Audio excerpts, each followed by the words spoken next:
Visayas at Mindanao, tutukan na po natin at muling balikan ng Articles 3 and 7 ng impeachment complaint laban kay Chief Justice Renato Corona dito po sa programang Ang Paglilitis, Katarungan para sa Bayan.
Magandang hapon, Pilipinas. Sa Lunes po ay muli tayo magbabalik sa Senado para ipagpatuloy ang paglilitis laban kay Chief Justice Renato Corona. Ngunit sa hapong ito ay babalikan natin, Miki, muli ang Articles 3 and 7 ng impeachment complaint laban sa punong mahistrado. Ako po si Cathy San Gabriel. Ako naman si Veronica Baloy Jimenez at ang programa natin ay hatid sa inyo ng pinagsamang puwersa ng PTV, ng Radyo ng Bayan, Philippine Information Agency, Philippine News Agency, at pati na po ang mga 15 radio at community stations at cable networks nationwide, pati na sa live streaming via www.ampaglilitis.ph.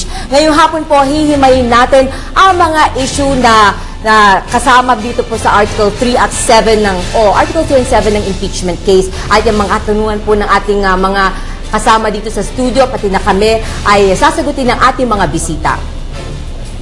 Mga kaibigan, sigurado po na nag-aabang na ang ating mga kababayan sa pagpapatuloy ng paglilitis sa Lunes at inaabangan din nila ang pagpipresenta naman ng depensa ng mga ebidensya para pasubalian ang mga akusasyon laban sa punong mahistrado.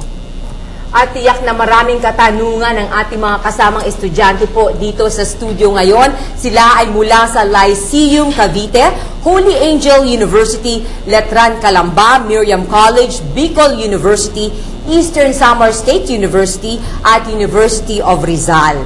Tiyak na magiging interesting na naman, Nikki, at mainit ang talakayan mamaya. Pero bago yan, ay balikan muna natin ang Articles 3 and 7 ng impeachment complaint laban kay Chief Justice Corona sa report na ito ng aking kasamang si Veronica Baluyot Jimenez. Matapos ang mahabang presentasyon para sa Article 2, 2 pang artikulo ang tinalakay sa impeachment trial ni Chief Justice Renato Corona.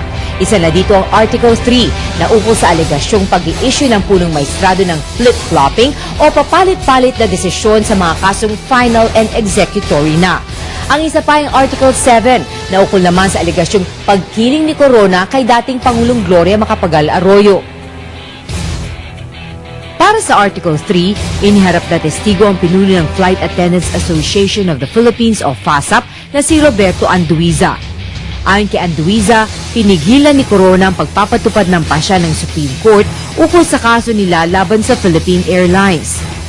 Napagpasyahan na kasi ng korte na iligal ang pagkakatanggal sa 1,400 empleyado ng PAL noong 1998. Subalit pinigil ang pagpapatupad ng desisyon matapos matanggap ang isang sulat mula sa abogado ng PAL na si Estelito Mendoza. Sa kanyang sulat, ipinunto ni Mendoza ang isang teknikalidad kung kaya't di pa dapat ipatupad ang desisyon. Sinabi naman ng depensa na sa kabila ng pagpigil sa pagpapatupad ng desisyon, di naman daw nangangahulugang pinapalitan na ang pasya. Di naman pinayagan ng impeachment court na tumestigo ang Vice President ng PAL na si Enrique Javier ukol sa mga tinanggap na libreng biyahe mula sa PAL ng mag-asawang Corona. Ito'y dahil di naman daw kasama sa mga alegasyon ang bribery. Sa Article 7 naman, ipinakita umano ni Corona ang pagkiling kay dating Pangulong Arroyo nang mag-issue ito ng temporary restraining order sa whole departure order ng mag-asawang Arroyo para makatakas sila laban sa prosekusyon. Sa testimonya ni Justice Secretary Laila de Lima, lumalabas na inanunsyo sa media ng Korte Suprema ang pagbibigay ng TRO sa whole departure order ng mga Arroyo bago pa man inilabas ang order ng kataas-taasang hukuman. Ipinakita din sa mga video na ipinisintang ebidensya ng prosekusyon ang pagtungo ng mga Arroyo sa Ninoy Aquino International Airport noong November 15, 2011. Ipinaliwanag naman ng attending physician ni Arroyo na si Dr. Juliet Cervantes ang medical condition ng dating Pangulo. Tumestigo din ang administrative officer ng Office of the Vice President na si Emma Abanador. Pinatotohanan niya ang pagtatrabaho ni Corona kay Arroyo nang ito ay vice-presidente pa lamang. Sang-ayon sa mga aligasyon sa Article 3 at 7, nagtaksil si Corona sa tiwala na ibinigay sa kanya ng publiko. Ito'y dahil sa umano'y kabiguan niyang masunod ang mahigpit na standards ng pagiging miyembro ng hudikatura, gaya ng integridad, katapatan at pagdidesisyon ng walang pinapanigan. Ito naman ang inaasahang pagtutuunan ng pansin ng depensa sa pagpapatuloy ng paglilitis sa susunod na linggo. Para sa Ang Paglilitis Katarungan para sa Bayan, ako po si Veronica Baluyot Jimenez. At Nikki, marami tayong mga guests na makakasama para talakayin itong Articles 3 and 7 ng impeachment complaint laban kay Chief Justice Renato Corona. Pero bago yan, marami rin tayong mga kasamahan dito sa ating audience. Mga estudyante mula sa malalayong lugar pa. Kasama natin ang mga taga-Lyceum ng Cavite, Holy Angel University, Letran Calamba, Miriam College, Bicol University, Eastern Samar State University at University of Rizal. At kasama rin natin Mr. Mon Casiple, isa pong political analyst at profesor. Welcome po, Sir Mon. At kasama din natin ang miyembro ng Integrated Bar of the Philippines, si Attorney Bong Ifurong. Good afternoon. At isa rin pong litigation lawyer, Attorney Manny Luna. At dito naman sa kabilang side, kasama natin ang isang historian mula sa Philippine Historical Association ng Press Relations Office, si Gloria Melencio. At syempre po, mula naman sa panig ng prosekusyon, isa sa kanilang mga tagapagsalita, Congressman Erin Tanyada. And for the first time dito sa ating forum, may kasama tayong senador, si Senador Antonio Trillanes. Alright, Nikki, umpisahan na natin ang talakayan ngayong araw na ito.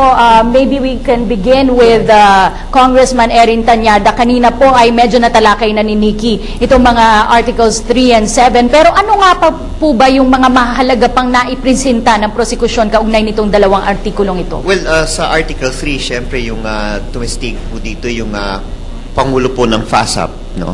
At nilahad po ng Pangulo ng FASAP kung ano yung mga circumstances ng kaso nila, kung paano na-recall yung isang final and executory decision at sa pamamagitan po ng isang sulat na nanggaling po sa abogado po ng PAL na si Attorney Estelito Mendoza.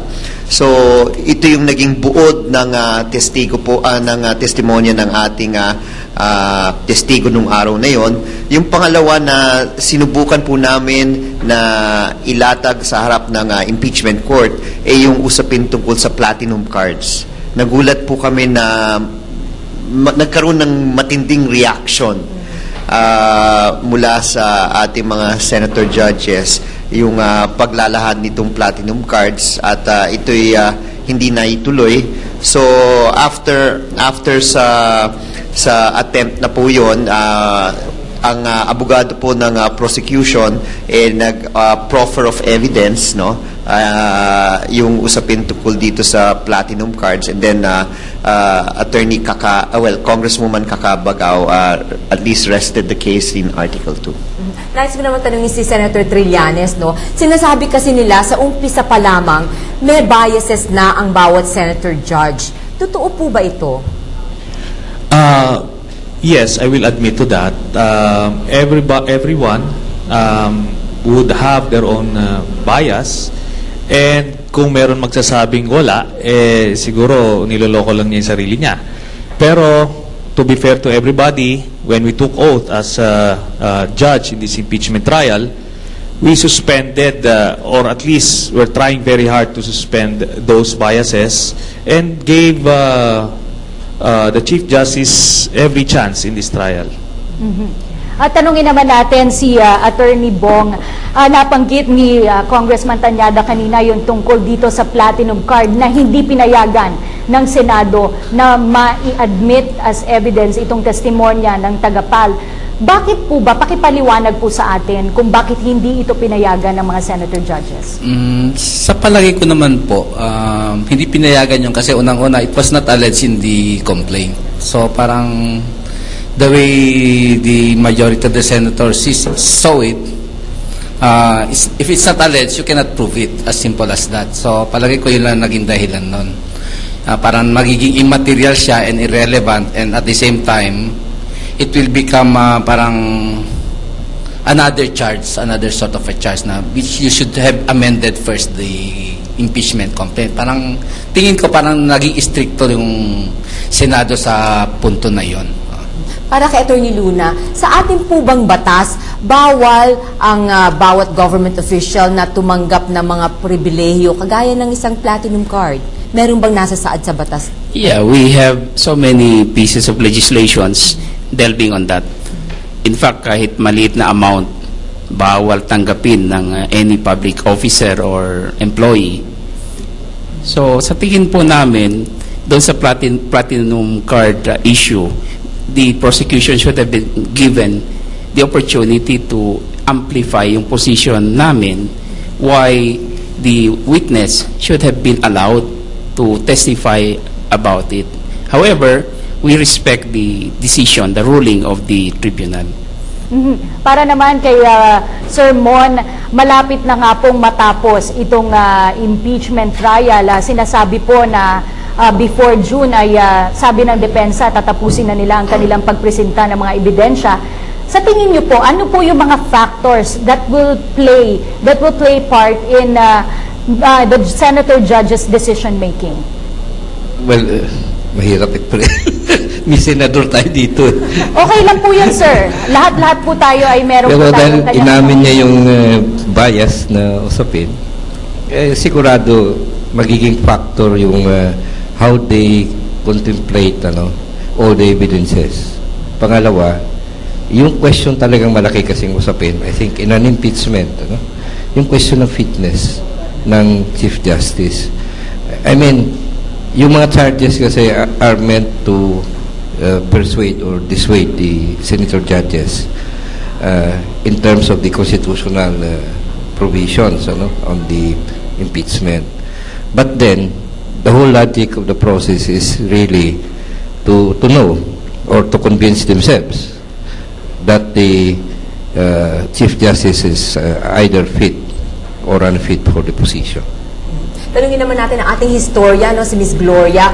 Ano yung pananaw ng ating mga historians dito sa nagaganap na impeachment trial? Are you teaching this or already writing it down para mabigyan ng istorya ang ating mga kababayan generations from now? Sa pangkalahatan, napakahalaga nung nagaganap na paglilitis ngayon sa